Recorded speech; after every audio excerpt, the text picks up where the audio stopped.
Welcome to लक्ष्य सेतु। आज है 13 फरवरी और 13 फरवरी से करंट अफेयर्स के जितने भी क्वेश्चन बनेंगे आज हम इस वीडियो में डिस्कस करेंगे। तो चलिए स्टार्ट करते हैं और करते हैं सबसे पहले रिवीजन। तो विज्ञान में महिलाओं और लड़कियों का अंतर्राष्ट्रीय दिवस कब मनाया जाता है? तो इसका आंसर हो जाएगा 11 फरवरी। ये क्वेश्चन कई बार ऐसा भी पूछा जाता है कि विज्ञान के क्षेत्र में महिलाओं और लड़कियों का अंतर्राष्ट्रीय दिवस कब मनाया जाता है। ठीक है। लोकसभा अध्यक्ष को हटाने का प्रस्ताव संविधान के किस अनुच्छेद के अंतर्गत है? तो इसका आंसर हो जाएगा अनुच्छेद 94। और लखपति बिटिया योजना ने नई दिल्ली की किस पुरानी योजना का स्थान लिया है? तो इसका आंसर हो जाएगा लाडली योजना। ठीक है। और एशियाई राइफल या पिस्तौल चैंपियनशिप 2026 में भारत ने अब तक कितने स्वर्ण पदक जीते हैं? तो इसका आंसर हो जाएगा 39। हाल ही में खबरों में छाए HbA1c परीक्षण का उपयोग भारत में आमतौर पर किस बीमारी के निदान के लिए किया जाता है? तो इसका आंसर हो जाएगा टाइप 2 मधुमेह। मुख्यमंत्री मोहन चरण मांझी द्वारा लॉन्च की गई ए माटी कथा कहे और Bakshi Jagabandhu the great commander नामक किताब किसके द्वारा लिखी गई है? तो इसका आंसर है विश्वभूषण हरिचंदन के द्वारा ये किताब लिखी गई है। फरवरी 2026 में भारत की पहली म्यूजिकल रोड का उद्घाटन कहां किया गया है? तो इसका आंसर है मुंबई कोस्टल रोड। ठीक है। हाल ही में बड़ी स्क्वाड्रन का संयुक्त हवाई अभ्यास किन दो देशों के बीच शुरू हुआ? तो इसका आंसर हो जाएगा दक्षिण कोरिया और अमेरिका के बीच। गृह मंत्रालय के नए निर्देशों के अनुसार वंदे मातरम के आधिकारिक संस्करण में अब कितने श्लोक का गायन अनिवार्य है? तो इसका आंसर हो जाएगा 6। मांस माउंटेन को किस भारतीय मिशन के लिए संभावित लैंडिंग जोन के रूप में पहचाना गया है? तो इसका आंसर हो जाएगा चंद्रयान 4। निम्न में से किस शहर में भारत ने पहली शेरपा बैठक के साथ ब्रिक्स 2026 की अध्यक्षता की शुरुआत की? तो इसका आंसर हो जाएगा नई दिल्ली। ठीक है। ये तो था कल का रिवीजन। अगर वीडियो आप लोगों को अच्छी लग रही हो तो वीडियो को लाइक शेयर सब्सक्राइब जरूर करें। तो चलिए आगे बढ़ते हैं और देखते हैं आज का क्वेश्चन। तो भारत में प्रतिवर्ष 12 जनवरी को राष्ट्रीय युवा दिवस यानी नेशनल यूथ डे किस महापुरुष की जयंती के उपलक्ष्य में मनाया जाता है? तो इसका आंसर हो जाएगा नरेंद्रनाथ दत्त के जयंती के उपलक्ष्य में इसे मनाया जाता है। स्वामी विवेकानंद, जिनका नाम नरेंद्रनाथ दत्त बचपन में था, जो कि बाद में जाके स्वामी विवेकानंद पड़ा। ठीक है। इनका जन्म 12 जनवरी 1863 को कोलकाता में हुआ था। इनके बचपन का नाम नरेंद्रनाथ दत्त था और उनके इसी जन्म दिवस को भारतीय सरकार ने राष्ट्रीय युवा दिवस के रूप में मनाने का निर्णय लिया। भारत सरकार ने 1984 में 12 जनवरी को राष्ट्रीय युवा दिवस घोषित किया, जिसे पहली बार 1985 में मनाया गया। ठीक है। और उनका प्रसिद्ध संदेश क्या है? तो उनका सबसे प्रसिद्ध संदेश है उठो जागो और तब तक मत रुको जब तक लक्ष्य की प्राप्ति ना हो जाए। ठीक है। इसे हमें अपने जीवन में उतार लेना चाहिए और इसे फॉलो करना चाहिए कि हमें तब तक लड़ना चाहिए जब तक कि लक्ष्य की प्राप्ति ना हो जाए। और वे जो हैं रामकृष्ण परमहंस के मुख्य शिष्य थे। तो इस चीज को आप लोग याद रखेंगे। नेक्स्ट क्वेश्चन है, भारत में 12 से 18 फरवरी 2026 तक कौन सा विशेष सप्ताह मनाया जा रहा है? तो इसका आंसर हो जाएगा राष्ट्रीय उत्पादकता सप्ताह। 12 से 18 फरवरी तक मनाया जा रहा है।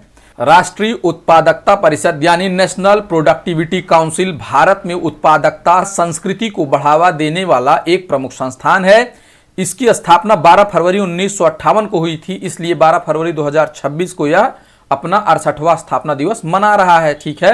और स्थापना के उपलक्ष्य में पूरे देश में 12 से 18 फरवरी 2026 तक राष्ट्रीय उत्पादकता सप्ताह मनाया जाएगा। इसका मुख्य उद्देश्य उत्पादकता, गुणवत्ता और दक्षता के महत्व के बारे में जागरूकता फैलाना है। ठीक है। और इस बार थीम क्या है? विकास के इंजन के रूप में क्लस्टर MSME में उत्पादकता को अधिकतम करना, यानी cluster as a engineering of growth maximizing productivity in MSME रखी गई है। ठीक है।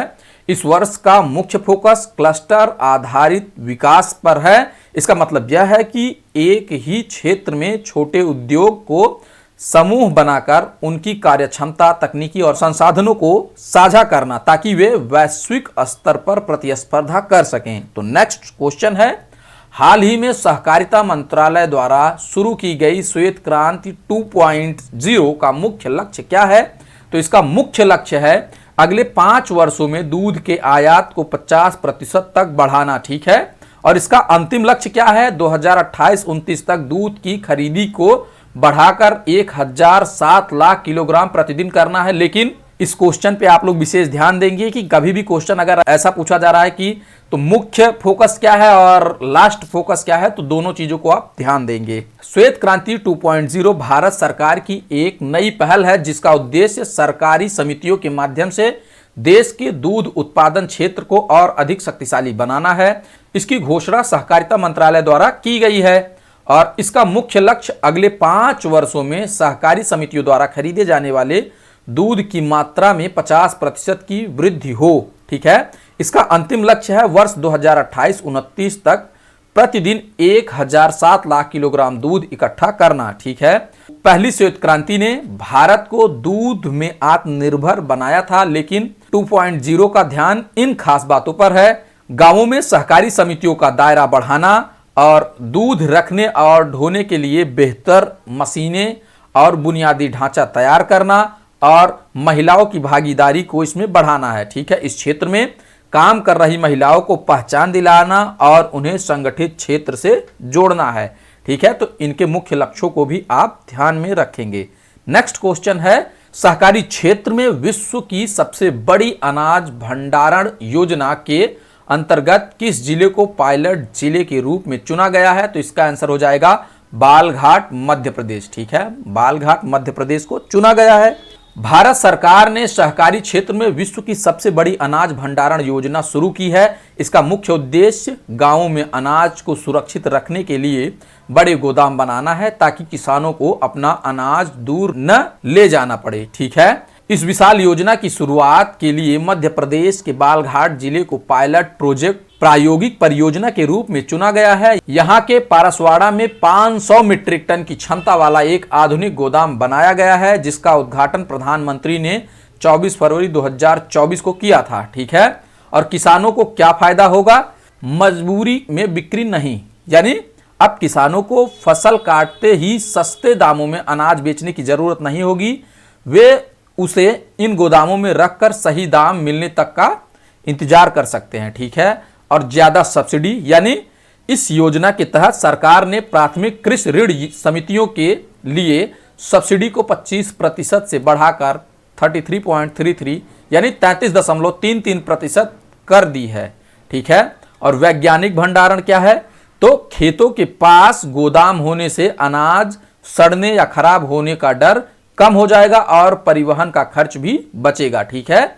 तो इससे क्या क्या फायदे होंगे, इन सब चीजों को आप लोग याद रखेंगे। नेक्स्ट क्वेश्चन है, उत्तर प्रदेश सरकार द्वारा पेश किए गए बजट 2026-27 के अनुसार राजकोषीय घाटे को जीएसडीपी के कितने प्रतिशत तक सीमित करने का लक्ष्य रखा गया है? तो इसका आंसर हो जाएगा 3% तक, ठीक है। उत्तर प्रदेश के वित्त मंत्री सुरेश खन्ना ने वित्तीय वर्ष 2026-27 के लिए 9,12,696.35 करोड़ का ऐतिहासिक बजट पेश किया है। यह पिछले बजट की तुलना में लगभग 12.9% की वृद्धि दर्शाता है, ठीक है। 16वें केंद्रीय वित्त आयोग की सिफारिशों के अनुसार राजकोषीय घाटे को जीएसडीपी के 3% तक सीमित किया गया है। सरकार का लक्ष्य 2030-31 तक इसे इसी स्तर पर बनाए रखना है जो राज्य की मजबूत आर्थिक स्थिति को दर्शाता है।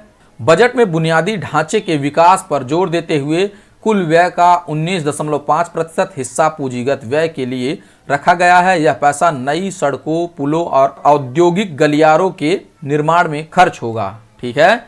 राज्य की प्रति व्यक्ति आय में उल्लेखनीय सुधार है। 2016-17 में यह 54,564 रुपए थी जो अब बढ़कर 1,09,844 रुपए हो गई है। 2025-26 तक इसके 1,20,000 रुपए तक पहुंचने की उम्मीद है, ठीक है। इस बजट में शिक्षा को 12.4%, कृषि को 9% और स्वास्थ्य सेवाओं को 6% बजट आवंटित किया गया है। साथ ही मिशन शक्ति के तहत महिलाओं की सुरक्षा के लिए विशेष फंड दिया गया है। तो नेक्स्ट क्वेश्चन है, हाल ही में चर्चा में रहा भीषण उष्णकटिबंधीय चक्रवात गोजानी ने किस देश में भारी तबाही मचाई है? तो इसका आंसर हो जाएगा मेडागास्कर।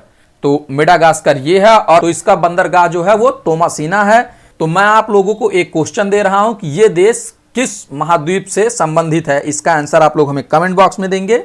उष्णकटिबंधीय चक्रवात गोजानी ने हिंद महासागर के द्वीप राष्ट्र मेडागास्कर के पूर्वी बंदरगाह शहर तोमासीना में दस्तक दी है। ठीक है, इस चक्रवात के दौरान हवा की रफ्तार 195 किलोमीटर प्रति घंटे से भी अधिक की दर्ज की गई है, जिससे घरों और बुनियादी ढांचों को भारी नुकसान पहुंचा है। मेडागास्कर अफ्रीका के पूर्वी तट पर स्थित एक बड़ा द्वीप राष्ट्र है, जो अक्सर हिंद महासागर में उठने वाले चक्रवातों की चपेट में आता है। तो नेक्स्ट क्वेश्चन है, सऊदी अरब द्वारा आयोजित मानव क्षमता पहल सम्मेलन 2026 के तीसरे संस्करण के लिए किस देश को सम्मानित देश के रूप में नामित किया गया है? तो इसका आंसर हो जाएगा यूनाइटेड किंगडम।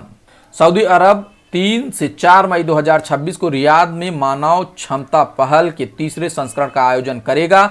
इस वर्ष का विषय मानव संहिता रखा गया है। इस बार यूनाइटेड किंगडम को सम्मानित देश नामित किया गया है, और यह फैसला दोनों देशों के बीच शिक्षा, कार्यबल विकास और आर्थिक सहयोग को और मजबूत करने के लिए लिया गया है। यह सम्मेलन सऊदी अरब के विजन 2030 का हिस्सा है, और जिसका उद्देश्य तेल पर निर्भरता कम करना और एक ज्ञान आधारित अर्थव्यवस्था का निर्माण करना है। इसका नेतृत्व क्राउन प्रिंस मोहम्मद बिन सलमान कर रहे हैं। ठीक है, और इस सम्मेलन में 15,000 से अधिक प्रतिभागी शामिल होंगे। चर्चा का मुख्य केंद्र आर्टिफिशियल इंटेलिजेंस के युग में मानव कौशल को बेहतर बनाना और भविष्य के कार्यबल को तैयार करना है। यह प्लेटफॉर्म दुनिया भर के नीति निर्माताओं और विशेषज्ञों को एक साथ लाता है, ताकि शिक्षा सुधार और श्रम बाजार के बदलावों पर वैश्विक संवाद किया जा सके। नेक्स्ट क्वेश्चन है, 13 फरवरी 2026 को विश्व रेडियो दिवस के अवसर पर ऑल इंडिया रेडियो द्वारा रेडियो और कृत्रिम बुद्धिमत्ता विषय पर सम्मेलन का आयोजन कहाँ किया जा रहा है? तो इसका आंसर हो जाएगा रायपुर। ठीक है, विश्व रेडियो दिवस के अवसर पर 13 फरवरी 2026 को all India radio Akashvani Raipur द्वारा एक विशेष सम्मेलन का आयोजन किया जा रहा है। छत्तीसगढ़ के मुख्यमंत्री विष्णुदेव साई इस कार्यक्रम के मुख्य अतिथि होंगे। इस वर्ष का विषय रेडियो और कृत्रिम बुद्धिमत्ता है। इसका उद्देश्य यह समझना है कि कैसे एआई तकनीक रेडियो प्रसारण, कंटेंट निर्माण और बहुभाषी पहुंच को बेहतर बना सकती है। विश्व रेडियो दिवस का इतिहास, यह दिन हर साल 13 फरवरी को मनाया जाता है। इसी दिन 1946 को संयुक्त राष्ट्र रेडियो की स्थापना हुई थी, और यूनेस्को ने 2011 में इसकी घोषणा की थी, और संयुक्त राष्ट्र महासभा ने 2012 में इसे औपचारिक रूप से अपनाया। डिजिटल क्रांति और एआई के दौर में भी रेडियो दुनिया का सबसे सुलभ और भरोसेमंद माध्यम बना हुआ है, खासकर दूर दराज के क्षेत्रों में जहां इंटरनेट की पहुंच अभी कम है। तो नेक्स्ट क्वेश्चन है, पोर्टुलन्स इंस्टीट्यूट द्वारा जारी नेटवर्क रेडीनेस इंडेक्स 2025 NRI 2025 में भारत को कौन सा स्थान दिया गया है? तो इसका आंसर हो जाएगा 45वां स्थान दिया गया है। भारत ने नेटवर्क रेडीनेस इंडेक्स 2025 में 4 स्थानों का सुधार करते हुए 45वां स्थान हासिल किया है। 2024 में भारत 49वें स्थान पर था। भारत का कुल स्कोर भी 53.63 2024 से बढ़कर 54.43 2025 में हो गया है। ठीक है, तो भारत की प्रमुख उपलब्धियां क्या हैं? तो भारत ने कई संकेतों में दुनिया में पहला स्थान प्राप्त किया है, जैसे दूर संचार सेवाओं में वार्षिक निवेश में पहला स्थान, एआई वैज्ञानिक प्रकाशन में पहला स्थान, और आईसीटी सेवाओं का निर्यात में पहला स्थान, और ई कॉमर्स कानून नीतियां बनाने में पहला स्थान भारत को मिला है। यह रिपोर्ट वाशिंगटन डीसी स्थित पोर्टुलन्स इंस्टीट्यूट द्वारा तैयार की जाती है, जो 127 अर्थव्यवस्थाओं का आकलन 4 स्तंभों प्रौद्योगिकी, लोग और शासन और प्रभाव के आधार पर करती है। नेक्स्ट क्वेश्चन है, हाल ही में खबरों में छाए अलमट्टी बांध किस नदी पर स्थित है? तो इसका आंसर हो जाएगा कृष्णा नदी पर। कृष्णा नदी पर अलमट्टी बांध स्थित है। ठीक है, आंध्र प्रदेश के मुख्यमंत्री ने ऊपरी कृष्णा नदी पर बने अलमट्टी बांध की ऊंचाई बढ़ाने का कर्नाटक के प्रस्ताव पर आपत्ति जताई है। ठीक है, तो यहां पर हमेशा जो है आंध्र प्रदेश और कर्नाटक के बीच में एक टसल बनी रहती है, अलमट्टी बांध कर्नाटक में कृष्णा नदी पर सिंचाई, जल विद्युत उत्पादन और बाढ़ नियंत्रण के लिए बनाया गया है। इसकी ऊंचाई 52.5 मीटर और लंबाई लगभग 3.5 किलोमीटर है। इसकी वार्षिक विद्युत उत्पादन क्षमता लगभग 713 मिलियन किलोवाट है। यह ऊपरी कृष्णा सिंचाई परियोजना का मुख्य जलाशय भी है। ठीक है, तो नेक्स्ट क्वेश्चन है, दिल्ली सरकार ने अपने पहले दिल्ली खेल महाकुंभ के लिए किसे अपना ब्रांड एम्बेसडर नियुक्त किया है? तो इसका आंसर हो जाएगा शिखर धवन। शिखर धवन को दिल्ली खेल महाकुंभ का ब्रांड एम्बेसडर नियुक्त किया गया है। और दिल्ली सरकार ने अंतर्राष्ट्रीय क्रिकेटर शिखर धवन, जिसको गब्बर के नाम से भी जाना जाता है, को पहले दिल्ली खेल महाकुंभ 2026 का ब्रांड एम्बेसडर बनाया है। और इस महाकुंभ का शुभारंभ 13 फरवरी 2026 से हो रहा है। इस पहल का मुख्य उद्देश्य दिल्ली में जमीनी स्तर यानी ग्राउंड रूट्स लेवल पर खेल प्रतिभाओं को पहचानना और उन्हें एक बड़ा मंच प्रदान करना है। प्रमुख बिंदु क्या है? शिखर धवन खुद दिल्ली से ताल्लुक रखते हैं, इसलिए युवाओं को प्रेरित करने के लिए उन्हें चुना गया। इस आयोजन में दिल्ली के सभी जिलों से हजारों खिलाड़ी हिस्सा लेंगे। दिल्ली की वर्तमान मुख्यमंत्री रेखा गुप्ता और शिक्षा मंत्री आशीष सूद ने इस आयोजन को लेकर शिखर धवन से मुलाकात कर इसकी औपचारिक घोषणा की। यह आयोजन दिल्ली को स्पोर्ट्स कैपिटल बनाने के विजन का हिस्सा है, जिसमें एथलेटिक्स, कबड्डी, कुश्ती, फुटबॉल जैसे कई खेल शामिल किए गए हैं। तो नेक्स्ट क्वेश्चन है, जो कि कल का क्वेश्चन है, कि निम्न में से किस दिन हर साल विश्व यूनानी दिवस मनाया जाता है? तो इसका आंसर है 11 फरवरी को। ठीक है, 11 फरवरी को हर साल विश्व यूनानी दिवस मनाया जाता है। डिस्क्रिप्शन को आप लोग पढ़ लेंगे। Thanks for watching, please subscribe.